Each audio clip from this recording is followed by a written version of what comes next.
The next day there was a wedding celebration in the village of Cana in Galilee. Jesus' mother was there, and Jesus and his disciples were also invited to the celebration.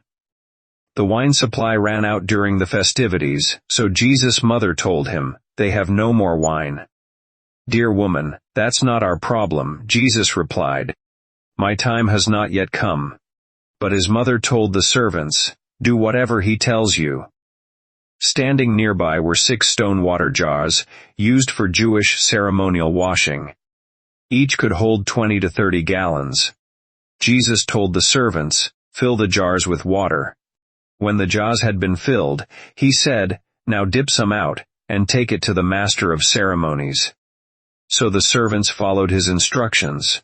When the master of ceremonies tasted the water that was now wine, not knowing where it had come from, though, of course, the servants knew, he called the bridegroom over.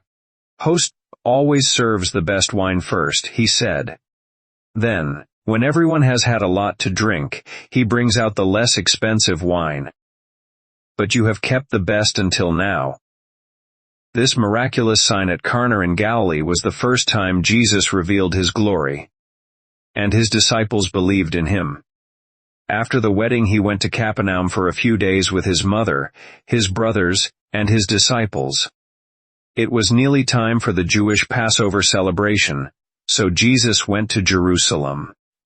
In the temple area he saw merchants selling cattle, sheep, and doves for sacrifices. He also saw dealers at tables exchanging foreign money. Jesus made a whip from some ropes and chased them all out of the temple. He drove out the sheep and cattle, scattered the money changers' coins over the floor, and turned over their tables.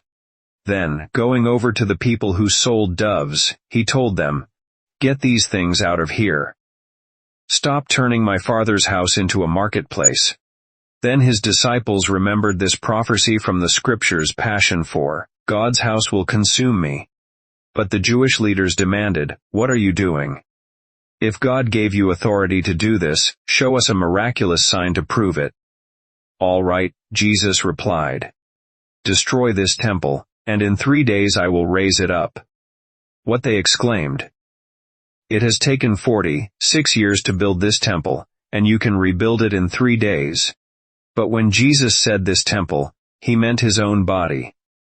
After he was raised from the dead, his disciples remembered he had said this, and they believed both the scriptures and what Jesus had said. Because of the miraculous signs Jesus did in Jerusalem at the Passover celebration, many began to trust in him. But Jesus didn't trust them, because he knew all about people. No one needed to tell him about human nature, for he knew what was in each person's heart.